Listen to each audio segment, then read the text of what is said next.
Welcome to Central Scotland Motorhome Hire. Today I'm going to show you around about our brand new Volkswagen T6 GT Tourer. Brand new for July 2021. First of all, I'm going to show you the captain seats and how to turn the captain seats. At the front, underneath here, you'll see the lever to pull the seat forward. You need to lift it up, pull it forward like so. Then there's another black lever just under here. Pull it towards the driver's seat and then you can start turning around the seat. And when you get to a certain point, you can bring the seat forward a wee bit again so it doesn't scrape the dashboard, and that's you got your passenger seat. The driver's seat is much similar, but one of the things you've got to do is put the vehicle into gear and let your handbrake off and adjust the seat back and forward and use the same levers to turn the captain seat there. But once you get your captain seat turned round like so, please remember to put your handbrake on. I'm now going to show you how to work the electrics when you come into the vehicle. Over here we have the control pad. Like so, this is the power to turn the power on in the vehicle. Obviously I've just turned it off just now. Turn it on like so. To put the lights on above the cab is this button here. To turn the water pump on, turn the water pump on there. This lets you see how much life is left in the leisure battery, which is 3 bars. And this one here lets you see how much life's left in the actual vehicle's battery, like so. Down here you have some sockets for plug in on site. If you manage to cable up onto a caravan site, etc., plug the electric socket into the side of the van. I'll show you that later on in another clip, and that's the only way these sockets will work. These sockets won't work when you're doing some wild camping. Under here you've got a couple of USB chargers as well. This pad that's here is to charge your phone without using a cable. You just leave your phone on top of there and your iPhone, etc. will charge. There is another light switch to put on the lights underneath here. This wee cupboard under here. Just bring it down like so, and there's a light switch just in here that switches these bottom lights off altogether. These lights aren't controlled by the top panel. This wee button here would need to be switched off when you're not using the vehicle or leaving the vehicle unattended, etc. I'm now going to show you how to work the gas hob and the sink and the oven. One of the first things for the sink to work, you just need to remember, turn on your water pump there, and lift your tap up, and like so. Fairly simple. It's cold water that comes through. There's no hot water in this vehicle, it's just fresh water that you put in the fresh water tank, which I'll show you later on. Simply close this inside down. On the gas hob side, you must make sure that the gas is obviously on at the back end for this to work, which I'll show you later on how to turn the gas on. Push down the knob, turn it anti-clockwise, don't turn it too far, and then press click.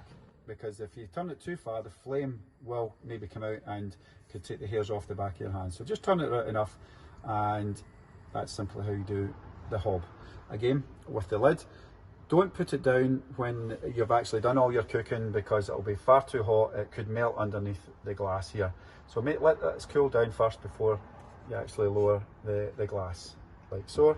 The oven, it's a brand new obviously vehicle.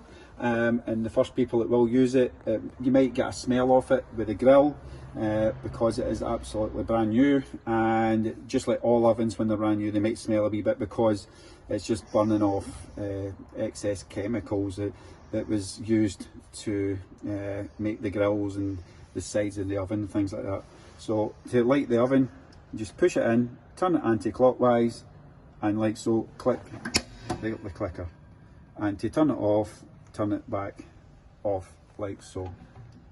I'm now going to show you how to work the fridge. The fridge is fairly straightforward. The lever here, lift it up the way and pull the door open. Inside the fridge is off at the moment. This is your power button here, the bottom one on the left hand side. Push it in for a couple of seconds and it lights up. That's the fridge turned on, and you'll see the thermostat. That's now on at the second coldest temperature. To make it colder, simply press the button and it comes up to 4. 4 is the coldest temperature you'll get. One of the things I would advise, when you pick up the vehicle and you're ready to go camping, turn it on before you drive away and get the fridge up to 4, and it will make it really cold, and let the engine, battery, etc. make it cold. And that's when you get to a campsite, or if you're well camping, you can turn the fridge back down to a temperature that's suitable for you. If you're wild camping, I would definitely recommend turning the fridge down to possibly the second setting, or even turning it off to save your leisure battery. It just depends on how long you're wild camping. But once you start driving again, the leisure battery will get recharged back up. There is only a certain amount of life in the leisure batteries. But if you're on site and you're using hookup, you can leave the fridge on whatever you want, and you can make it as cold as you want, and you can adjust the temperature up and down. You can decide that yourself. As I say, it will not affect your leisure battery. This is just a wee vent up here, this wee lever here. So that's the vent on and the vent off. And that's how your fridge works. I'm now going to show you how to open the drawers. It's fairly straightforward. Push the button and opens like so. And obviously you've got your cutlery drawer at this side. Up above you've got the same units, and it works exactly the same way. Push the button and the button will come out, and then you can pull it down. Lights for up here. To turn the lights on and off up here, just simply press the button on the top of it, like so. You can press it and that's off. You can press it once and it's dull-ish, hit it again and it goes brighter again, and the third time turns it off. There's also a USB port on the light at the bottom here, so if any of the kids are sleeping up the top, they can put their recharger into the light here. There's also the same light just at the other side,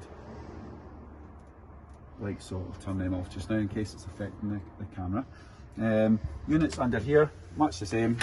Push the button and in you go, and you've got quite good storage underneath there.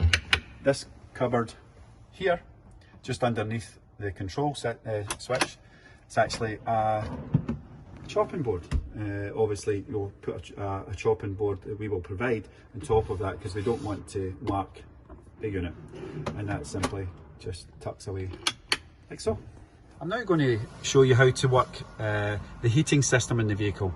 The heating system in this vehicle is a gas canister which is in the rear of the vehicle, which I'll show you later on how to turn it on. At the moment it is turned on, and how to get the heating on, simply hold this button here for a couple of seconds and then let go, and you'll possibly hear underneath that the fan's now kicked in, and that's the heating starting to work. To make it go warmer, press the top button, etc., and then you can bring it down whatever temperature you want.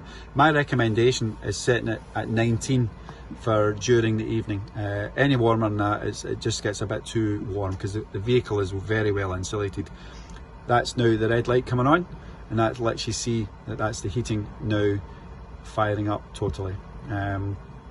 One of the other things is with this red light, if it starts to flash at all, it means there's an issue with the heating. One red flash tells you it's one thing, 2 red flashes is another, and 3 so on.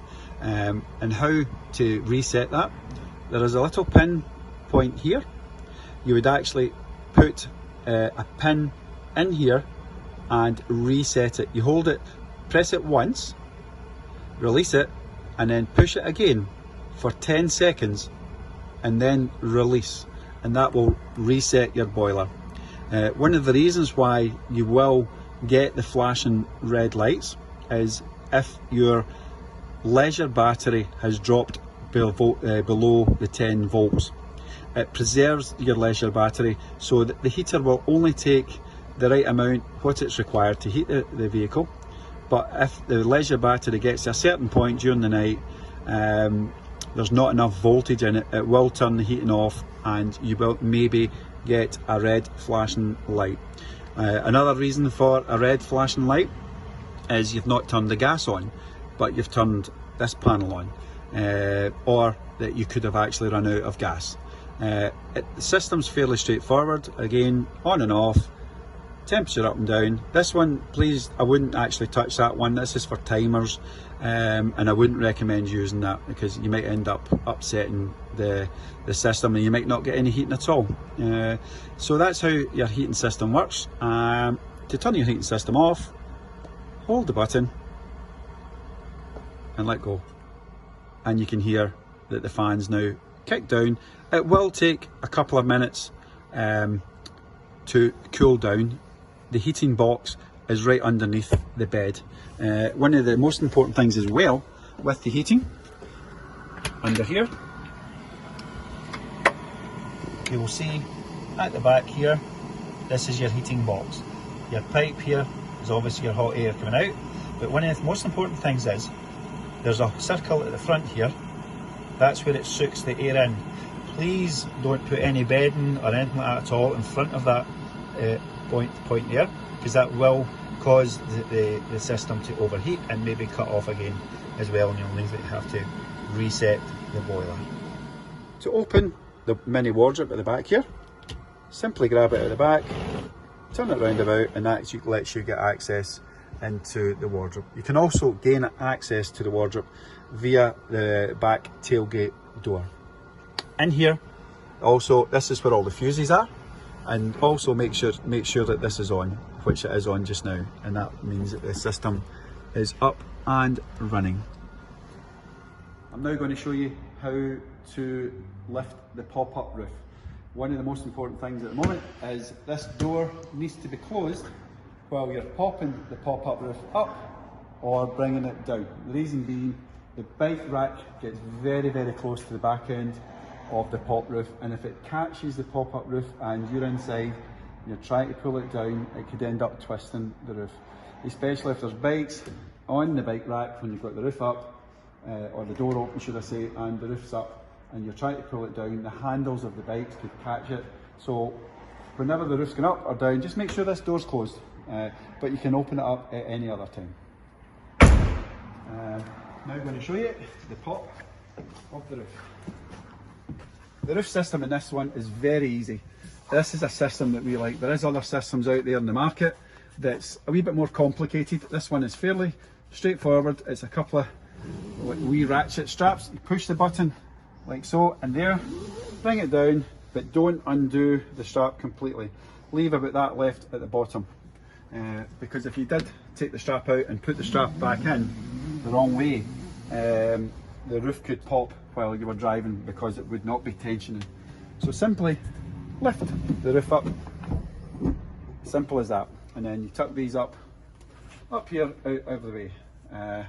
One of the things what to do is, once you get it to that point, just tighten these up just a wee bit to there. Again, same with this one, just in case any winds and that out there, tighten it up to a point just about there, and then put your straps up out the road, and then push the bed up. Just hold on to it till it goes up, rather than just pushing it and letting it go. And that's how you pop the roof. I'm now going to show you how to bring the pop-up roof down. We're now inside the vehicle just now, but one of the most important things again, please make sure the tailgate of the vehicle is closed before you bring it down. Up here, you'll find there's a couple of straps like so, like one on either side, and then you've got your ratchet straps at the front. Bring the bed down, like so. Make sure these wee lights here are tucked away out the road so the bed doesn't come down on top of them. Then grab the two straps, like I told you before, bring it down so far, bring it down at the same time, and it gets to a point where you can hold one strap and bring all the canopy in, the grey canopy, the tent bit. You've got to get right round it all and bring it all in, make sure it's all tucked in, like so, and make sure there's nothing hanging outside because it could burst the canopy. But you then just simply bring it down, I've now got the canopy lowered down, sitting in, and as I say, all the curtain needs to get pulled in. So we're now sitting in this position here. We have the straps as before. Fairly simple. Hold the button on the strap and simply push it all the way up until it catches nice and tight on there, and just give it a wee tighten, and exactly the same on the other side, all the way up like so. Get to the point and it's nice and tight. You grab both straps, tuck them up, and then tuck them in up the top, out of the way, like so. These straps up here as well, and that's you got the canopy. I'm now going to show you how to put the bed down. This side here, you've got the unscrew, this cap. Just simply anti-clockwise unscrews it, but please try not to lose this cap. That's very important because you'll not be able to drive the vehicle because the seats will be unsafe. Please put this maybe in one of the drawers, like so, and then you know that's where it is. Grab the wee handle here, it's a wee black handle, and simply pull the bed, grab the straps here, and pull again, and then simply locks down into position like so. And to get the bed back up, the wee strap here, just pull the strap like so and push the seat back into position. Bring your seat belt points back up, grab your handle and simply screw it into position to lock the whole seat. Push the seat right back and simply screw this up, and that's you got your seats all working. A couple of wee things about the lights on the ceiling just above the passenger door. There's one that's off and there's one that's on. Simply, to work these lights, simply touch the silver bit at the edge of it to turn it on and turn it off. We're now at the back end of the vehicle, and I'm going to show you the garage space. In here you've got the blinds for the front of the windows to keep it nice and dark at night time. You've also got the gas heater here at this side. Be very careful with the gas heater. Don't load things on top of it, etc. It's not going to go on fire or anything, it's just be careful with it. As you can imagine, it's a gas boiler, and as I mentioned, the vent at the other side, don't put anything in front of the vent. Close the garage door up again. In this compartment here you have your gas bottle. It's a camping gas bottle. If you find you've run out of gas, grab a bottle from a caravan site or a gas station itself, and we will give you a refund if you keep the receipt for us. One of the things that you need for the gas bottle is a wee cap that you keep in beside it. Once the gas bottle is empty, put that back on, or the garage or the station might not give you a bottle out if you don't have that one. So this needs to go back on to the canister once you take this bit off the top. To turn the gas on and off, there's a wee red knob just up the top. If you turn it clockwise, that's you turning the gas off, and you must have the gas off when you're driving the vehicle. Please don't drive with the gas on because that could be dangerous. To open, turn anti-clockwise, give it a few turns, and it'll get to a point where it stops, and just bring it forward a half turn, and that's your gas on. And that's how the gas works there. Again, close the door, push the button, and in here, like I mentioned earlier, this is like a wardrobe space, and you've got the box at the back here as well. And when it lights up red on the box, it means that it's plugged in on site, and that's how you'll know if your electricity is working on site, because sometimes you get to sites and sites trip quite easily, and you'll know if you've got electricity coming from the site, that red light will be on in the switch. Simply close. But an important thing as well, make sure this is closed before you bring the tailgate down, because if you bring the tailgate down, it could end up damaging the door and breaking it, or it could maybe break the glass on the back door itself. So make sure this door is closed. Window blinds, all the windows on the sides and at the rear have simply grab the blinds and bring the blind down like so. And gently, again, please be gentle with them because they're very delicate, and push them back up into position. Also we have at the back end, it's like one of the touch lights again. Touch the wee button under here, it'll go blue. It's just a wee bit of a gimmick, that one there, and then you can touch the light again and the light will come on like a dim, and then touch the light again and it'll get brighter, and touch it here again and it turns it off. It's nice wee reading light there. These here, you could possibly use them at night time if it's raining in Scotland, but I'm sure it won't rain. We'll have scorching sunshine. You can sit here and your feet onto here, but try not to put your feet onto the bumper at the moment. We're still to get a bumper guard. It might be on it by the time you come in, but it's in back order just now. So that's how your back door is. Now move on to the electricity for the vehicle. If you've plugged into onto site and switched on, there's a groove here. Lift this up and the groove goes to the bottom, and the flap lifts up and just hold it up above it, and then it simply slides in, and that's you got electricity. And how you know you get electricity, like I said before, the wee red light is on in the box in the wardrobe. Now onto the water, you've got a wee key on the key ring, and simply set the key and turn, and the cap simply comes off like so. There is a water hose that's provided with the vehicle. It's in the round circle bag, and put the pipe right into the tank and turn it on until the water comes out, just like fuel, and then switch your water off. But don't leave your keys in the vicinity of the water, because if water gets into the keys, it might affect the key and you might not be able to start the vehicle again. So keep the keys nice, safe and dry. Now on to the wastewater. Most sites, and probably all sites, actually ask you to capture your wastewater. You can't actually let it run right out onto the caravan site. If you're wild camping, it's slightly different. It's just fresh water. It's not toilet water. So one of the things we provide with this vehicle, it's not got a tap to switch the wastewater off, so it doesn't hold it, it just runs straight out the bottom.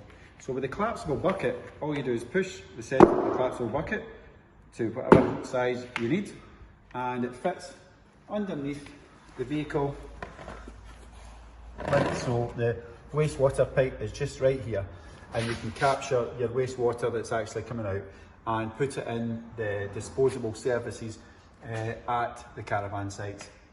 To add fuel to the vehicle, open the passenger door, and the lid here, just open it up and you'll see the diesel cap here, unscrew, and you've got the AdBlue one just below. Now, if you should ever had to add some AdBlue, buy some from the petrol station, keep the receipt, and we will reimburse you. But the vehicle should always go out full with AdBlue, and you should never ever need to add any of the AdBlue at all.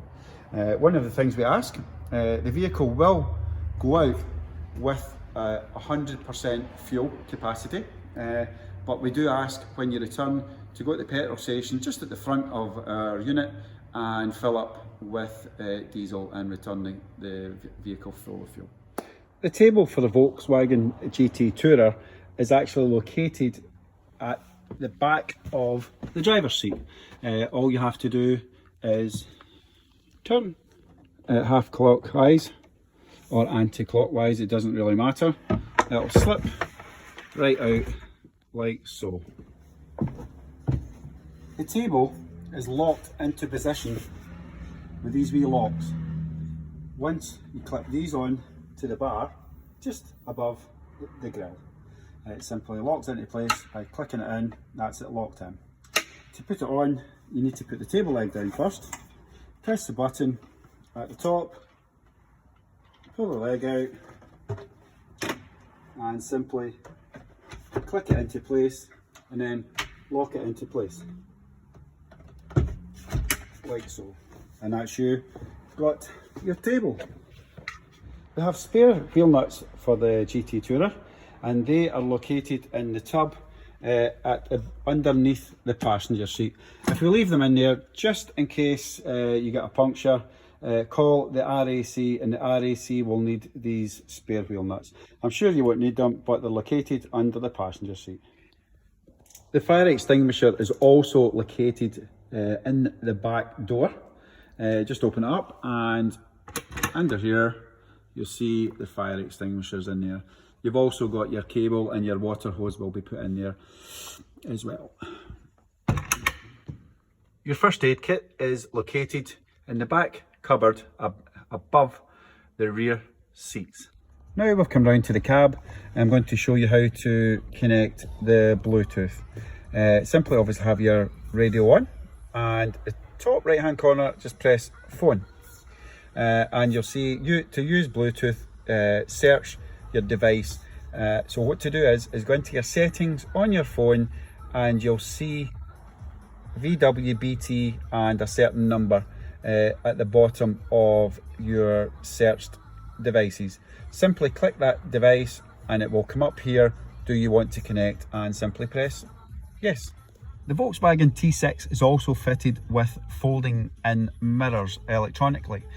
All you do is move it round down to the 7 o'clock position, and the mirrors will fold in for parking. There's also a heating set on it if you want to heat the mirrors. Also, what we've got in the back end, the storage unit, we have 2 camping chairs and your blackout window blinds for the front of the vehicle. If you have hired the porta potty toilet, the following video clip tells you how to use it.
One of the most important things you need to do before you start driving away from the site is make sure that the electricity is off in the rear cabin. Keep the fridge on and that'll keep it nice and cool, but make sure the water pump is off because the water's swishing about and the pump might be trying to work, etc. And turn all the lights off in the rear end, and also make sure that the gas is turned off as well. The other thing you will require is your sleeping bags for the vehicle, as we don't give out bedding with the Volkswagens. It's a lot easier with the sleeping bags because bedding, it just gets a wee bit messy and untidy. You guys are almost all set to go now. That's the video. Any questions at all, please let us know, and we will try and help you out with anything at all. One of the things we ask, if you've collected the vehicle at 2 o'clock, we generally ask that the vehicle is back at 11 o'clock at the end of your hire. One of the things we ask is it's all fueled up, you've got all your luggage out, and the keys is physically handed over at 11 o'clock. I know it's a bit of a bummer, I've got to ask, we've got customers probably going out behind you, and we need to get it all cleaned out for these guys and COVID free, etc. So if you don't mind, if you could return back at your scheduled time that we've arranged before you actually leave. So all you need to do now is sign all the disclosure forms and your hire agreement, etc. And you guys will be ready to go. And thank you very much for renting from Central Scotland Motorhome Hire, and have a safe journey.